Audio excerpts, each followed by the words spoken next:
What would you think if Cristina Fernández returned to control and dominate Argentina? Could something like this ever happen?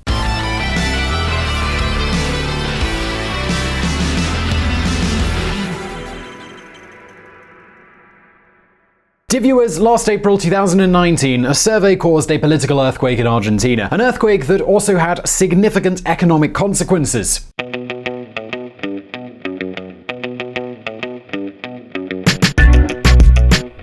You see, the consultancy firm Insomnia, a company that actually has close ties to the government and has been working with Macri for several years, noted that if the next Argentinian elections reached the second round, the first round will be held on October the 27th and November the 24th for the second round. If that happened, Cristina Fernández de Kirchner's hypothetical candidacy would win over the current president, Mauricio Macri.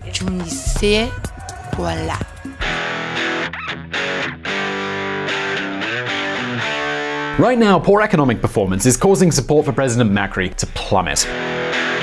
Inflation is extremely high, tariff increases, and the sense that nothing has really changed at a political level has caused Mauricio Macri's popularity to drop like a rock.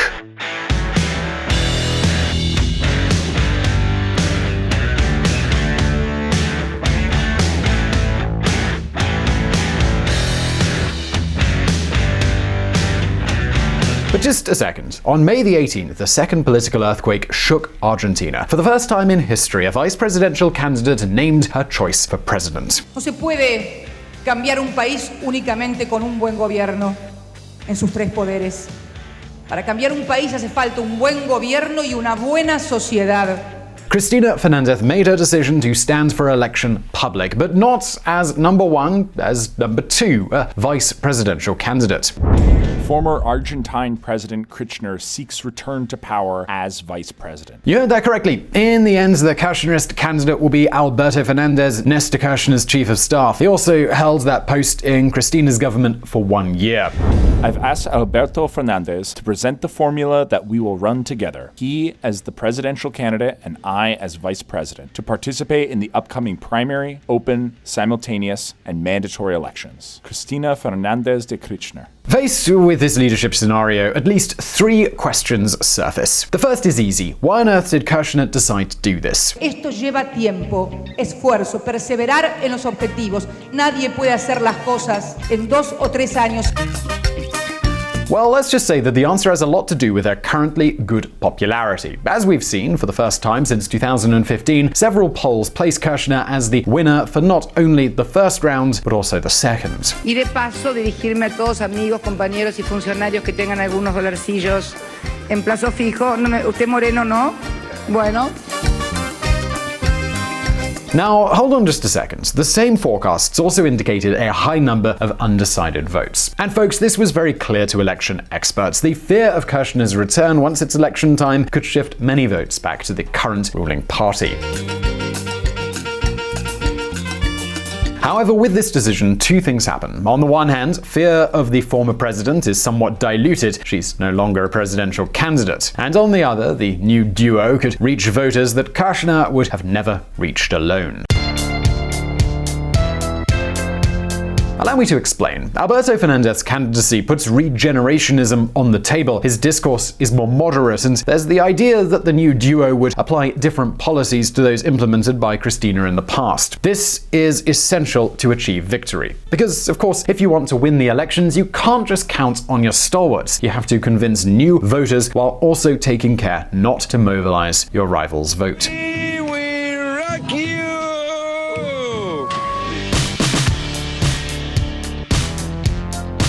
As vice president, Cristina contributes all her electoral strength without causing excessive fear. So based on this scenario, the former president's decisions multiply her options of returning to power. And that's what she cares about the most. Not just because she likes power, but because she needs to maintain the rights that go with being a high-level politician in order to survive. Cristina Fernández de Kirchner needed to participate in the elections due to a legal situation which we already have discussed here on VisualPolitik. The ex-president has 10 prosecutions and 5 preventive detention requests. You see, the only reason she isn't already in jail is because she still has her senator privileges. The Senate, which is dominated by Peronists, has simply not withdrawn them.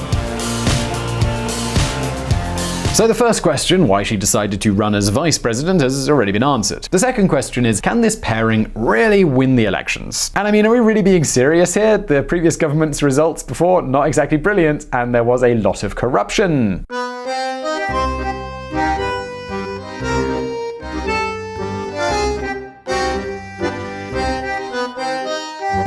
Cristina Kirchner's processing in notebook scandal extended. Judge Claudio Bonadío considered her a co-author of 5 other acts of bribery and raised the embargo against her to 80 million pesos.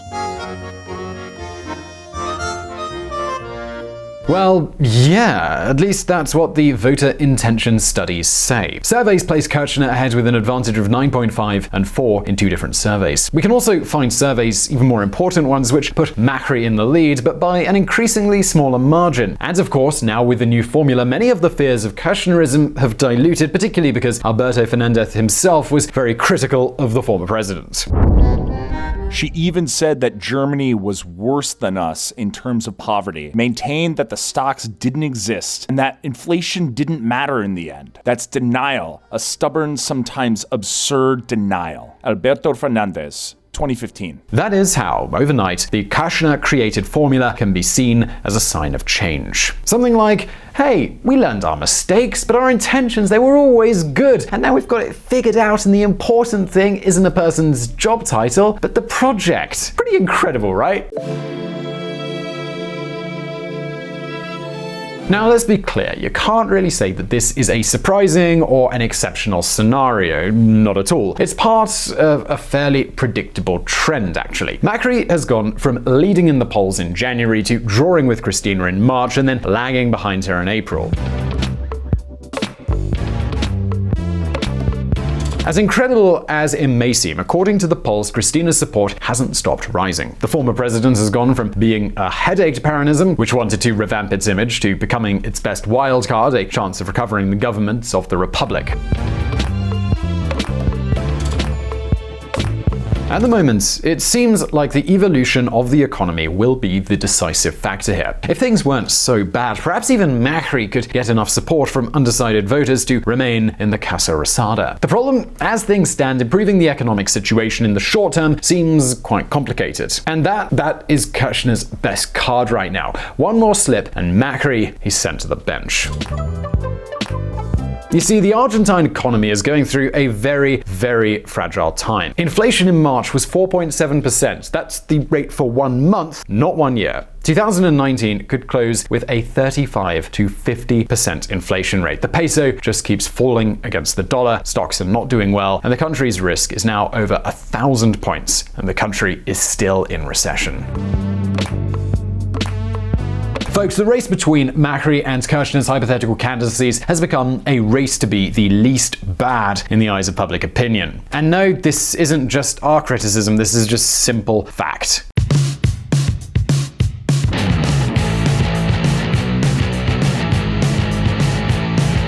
Both Cristina Fernández de Kirchner and Mauricio Macri are reaping very negative evaluations from the Argentinians. In the case of the current president, according to surveys, up to 84% of Argentinians have a negative opinion about him. On the other hand, though it may seem incredible given all the scandals, the former president's data are actually somewhat better, but not that much. In her case, the negative opinion score is 76%.